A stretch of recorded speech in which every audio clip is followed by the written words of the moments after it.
আমি সাগর, অরিত্রর সাথে পড়ি। অরিত্র আছে? আছে, বসো, আমি এক্ষুনি ডেকে দিচ্ছি। হ্যাঁ, কি নাম বললে তোমার? সাগর। তোমাকে তো আগে দেখিনি। হ্যাঁ, আমি আজই প্রথম এলাম। হ্যাঁ বসো, আমি এক্ষুনি ডেকে দিচ্ছি। বাবা, সূর্য আজ কোন দিকে যে সাগর বসে একেবারে অরিত্র সেনের কাছে? দরকার এসছে। হ্যাঁ, দরকারটা যে ভীষণ সে তো বুঝতেই পারছি। তো কি হয়েছে বলো। আচ্ছা, তোরা কি সিদ্ধান্ত নিলি? কি ব্যাপারে? ইলেকশনে তোরা মনোময় সিংহের হয়ে থাকবি তো? তাই তো মনে হয়। মনে হয় কেন, তুই জানিস না? দেখো, আকাশদা যা বলবে তাই তো করবো। আকাশদা যেখানে মনোময় সিংহের নাতি, সেখানে তো মনোময় সিংহের হয়ে লড়বো। আকাশদা তোকে আগুনে ঝাঁপ দিতে বলে তুই তাই করবি? নিজের কোনো মতামত নেই তোর? আকাশদার সিদ্ধান্তের উপরে আমার ভরসা আছে। এখনো সময় আছে অরিত্র, নিজের মতামতটাকে কাজে লাগা, অন্যের বুদ্ধিতে চলিস না, তাহলে তোর বিপদ। এটাই কি তোমার দরকার? আকাশ মনোময় সিংহের নাতি হলেও ইলেকশনে খাটছে সত্য সাধনার হয়ে। সত্য সাধনা হয়ে লড়ছে আকাশদা? হ্যাঁ, তাহলে এবার তুই কি করবি? অবশ্যই সত্য সাধনা হয়ে লড়বো। আমরা কলেজের বেশিরভাগ স্টুডেন্টস কিন্তু মনোময় সিংহের দিকে। তুমি বোধহয় ভুলে যাচ্ছ, ইউনিয়নটা চালাই আমি, আর ছেলে আমারও হাতে কিছু কম নেই। তাই তো বলছি যে তুই আর তোর ছেলেরা। আকাশদা যা বলবে তাই করবো। ওরে বাবা, সত্য সাধনে চলার পথটা কিন্তু সোজা নয়। অত সোজা বাঁকা আমি বুঝি না। বুঝতে চাইছিস না সেটা বল। তোর বুদ্ধিটা কি জল অরিত্র? আকাশদা যা বলবি তুই তাই করবি? সাগরদা, তুমি আমার কাছে হেল্প চাইতে এসেছো, আর যারা হেল্প চাইতে আসে তারা মাথা নিচু করে, গলা নিচু করে, বিনার ভঙ্গিতে কথা বলে। ছোট মনোময় সিংহের হয়েছিল তো জোগাড় হয়েই গেছে, যারা সৎ পথে কাজ করবে তারা। তুমি তো বললে। তাহলে এটা তোর সিদ্ধান্ত? হ্যাঁ। কতদিন চোখে ঠুলি পড়ে থাকবি? ঠুলি তুমি চোখে পড়ে আছো সাগরদা। পলিটিক্স যারা লড়তে আসে তাদের পথ সবসময় বাঁকা থাকে। মনোময় সিংহ তোমাদের চোখে যতই পট্টি পড়াক না কেন, পথটা কিন্তু তারও বাঁকা। না, আমি বলছি হ্যাঁ। দেখো, তর্ক করে কোনো লাভ নেই। আকাশটা যদি সত্য সাধনের দিকে থাকে তাহলে বাস বাস বাস বাস। মানুষ নয় অরিত্র। সাগরদা, তুই আকাশের রাতের পুতুল। আকাশ সুতোর টানে যেরকম নাচায় তোরা নাচিস। যাকে মূর্খদের তো আর উপদেশ দিয়ে লাভ নেই। তাহলে তোরা সত্য সাধনের দিকে রইলি। শুধু রইলামই না, মনোময় সিংহকে কি করে হারাই একবার দেখে যাও। আকাশটা যদি সত্য সাধনের দিকে থাকে তাহলে মনোময় সিংহকে হারতেই হবে। মনোময় সিংহ, মনোময় সিংহ।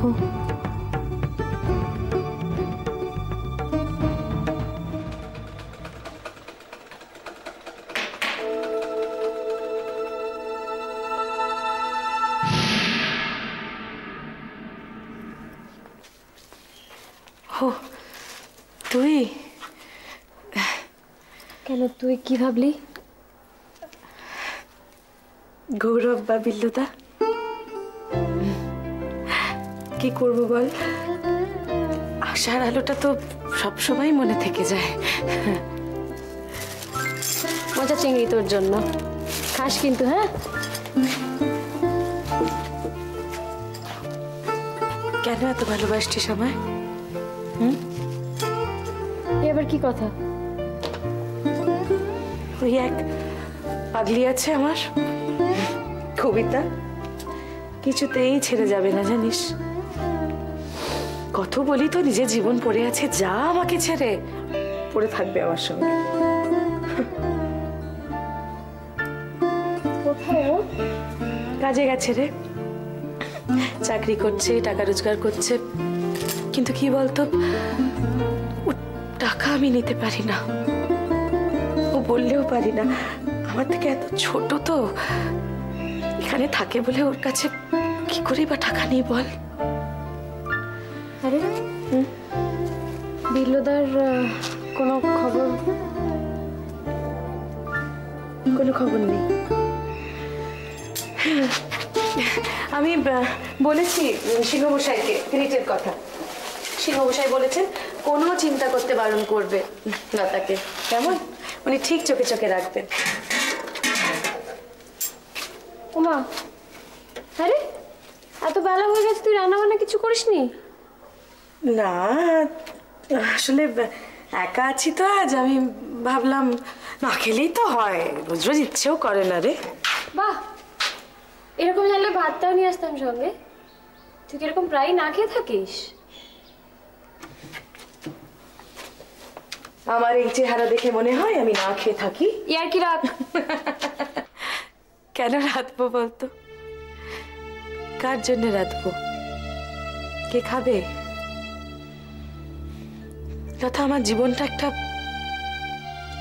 একটা ভেসে যাওয়া নৌকার মতো। ভেসেই যাচ্ছি। কোথায় যাচ্ছি, কেন যাচ্ছি কিচ্ছু জানি না, শুধু ডুবে যাওয়ার অপেক্ষায়। নাদিয়া, কবে যে ডুববে নৌকোটা তাও জানি না। কতবার ভেবেছি জানিস তো মরে যাব। আবার ওসব চিন্তা? মরিনি তো, মরবো না। শুধু একটাই আশা নিয়ে বেঁচে আছি, ওরা যদি ফিরে আসে, যদি আমার গৌরব আমার সামনে এসে একবারটি দাঁড়ায়। ওই আশার আলো নিয়ে তো আমি এই বাড়িটা ছেড়ে যেতে পারছি না। তোকে যে সান্ত্বনা দেব তারও তো কোনো ভাষা নেই আমার কাছে। ধুধু মরুভূমিতে কোথাও কোনো জল নেই লতা, কোথাও কোনো জল নেই।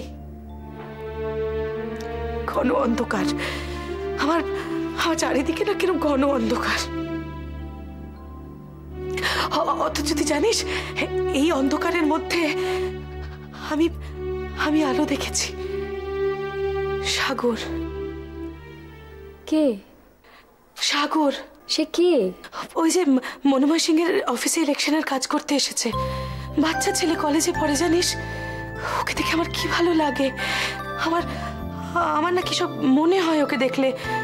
মনে হয় আমার গৌরব আমার সামনে দাঁড়িয়ে আছে। ইচ্ছে করে ভালোবেসে ভরিয়ে তুলতে। তাই দে না, রক্তের সম্পর্কটা তো আসল নয়, ভালোবাসার সম্পর্কটাই তো আসল। না হলে কি অলি কিরিটকে আমি এত কাছের করে নিতে পারতাম বল? তোর যদি ওই কি বললি সাগরকে দেখে গৌরবের কথা মনে হয়, তাহলে ভালোবাস না ওকে, গৌরব ভেবেই ভালোবাস। কি অদ্ভুত না, ওর সম্পর্কে আমি কিছুই জানি না। কোথায় থাকে, বাড়ি কোথায়, কিচ্ছু জানি না। ওর বাবা মা, বাড়ি, এসব সম্পর্কে ওর কাছে কোনোদিন কিছু শুনিনি জানিস।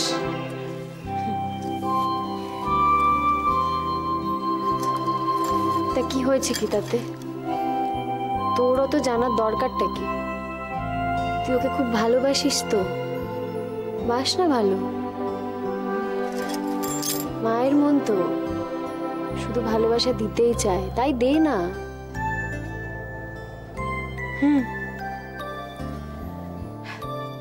গৌরবকে ভেবে ওকে ভালোবাসবো, তাই করব।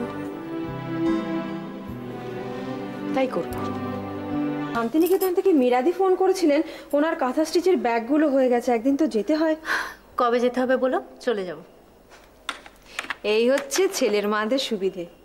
ছেলে বড় হয়ে গেলে একদম নিশ্চিন্ত, যখন বলবে তখনই রওনা দেবে। আর আমার অবস্থা ভাবো, দুটো মেয়ে নিয়ে একেবারে নাকা নিচু পানি হাল। সত্যি, কৃত্তিকা যে তোমার নিজের মেয়ে নয় সেটা বোঝাই যায় না। কে বলেছে রাখি, কৃত্তিকা আমার বড় মেয়ে। তবে ছেলেই বলো আর মেয়েই বলো, মায়েদের চিন্তা সবসময় থেকেই যায়। এই ধরো না, ছোটুকে নিয়ে কি আমার কম দুশ্চিন্তা? কেন? তোমার ছেলে তো বেশ ভালো, সে সুন্দর পড়াশোনা করছে, আবার রাজনীতি সামলাচ্ছে, সব দিকটা। আবার নতুন উপসর্গ দেখা দিয়েছে। কি গো? বাবু প্রেমে পড়েছেন। তাই বলো? তা কতদিন আর ছেলেকে আঁচলের তলায় আটকে রাখবে? এবার তো ছাড়তে হবে নাকি? নাকি মেনে নিতে পারছো না? কি? এই যে ছেলে বড় হয়ে গেছে, মানতে কষ্ট হচ্ছে না? না না সোনালি, তা নয়। আসলে ছোট চাল চলন ইদানিং কিরকম যেন। সোনালি জানো, এত বছর পরে অরিন্দম আবার অলির সাথে নতুন করে সম্পর্ক পাতাতে চাইছে। অলি ভালো ছবি আঁকে। সোনালি, আমরা ধরে নিতেই পারি যে অলি একদিন ভবিষ্যতে খুব নামকরা শিল্পী হবে। আর তুমি তো জানোই যে নামকরা শিল্পীদের আঁকা ছবি বাজারে বেশ চড়া দামে বিক্রি হয়। আমার মনে হয় অরিন্দম এত কিছু ভেবেই ও চাইছে অলির সমস্ত রোজগার যাতে ও পায়। এসব কি বলছো রাখি? সোনালি, অরিন্দম ছেড়ে দেবে না। গরু দুধ দিতে শুরু করলেই ও ঠিক টান মারবে। আমি শুধু একটাই কথা ভাবছি যে আবার রোহিত স্যারের বাড়িতে অশান্তি। লোকটা একটু বদলালো না না রাখি? না সোনালি, আমার ভাবতেও এত খারাপ লাগছে। এত বছর পরে দাদা বৌদি একটু শান্তির মুখ দেখেছিল, আবার শুরু হলো। বিশ্বাস করো সোনালি, আমি অরিন্দমকে এত বোঝাবার চেষ্টা করি, ও কিচ্ছু বোঝে না। ও সেটাই করে ও যেটা ভালো মনে করে। চিন্তা করো না রাখি,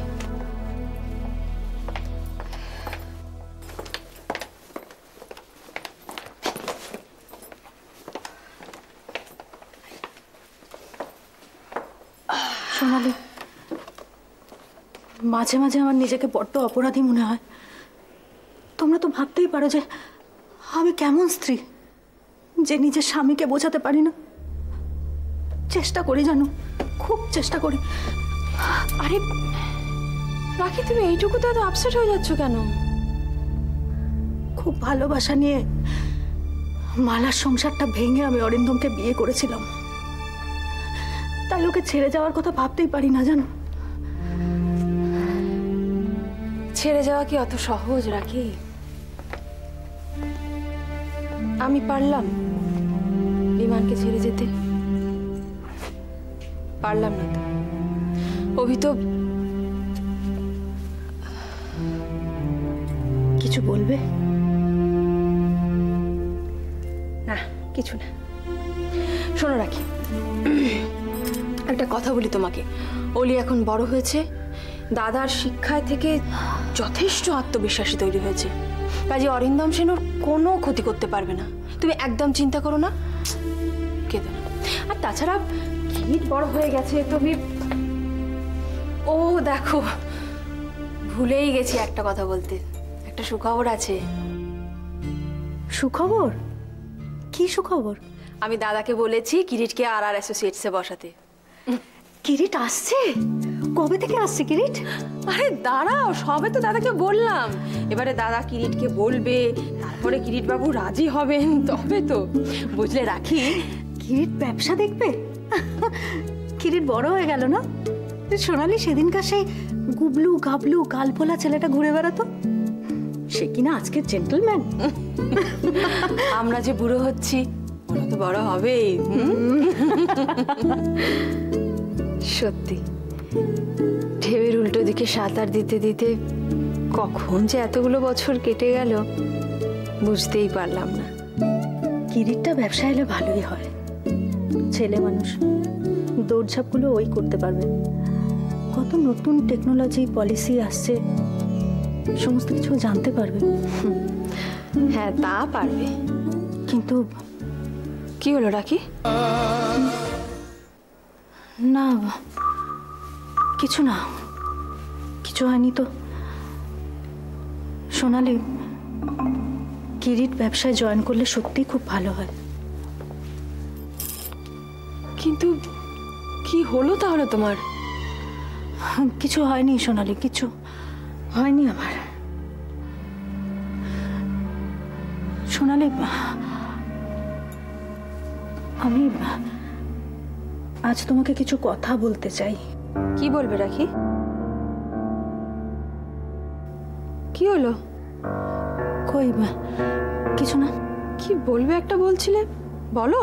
হ্যাঁ সোনালি, কি কি যেন একটা বলবো ভাবছিলাম জানো, দেখো না ভুলে গেলাম।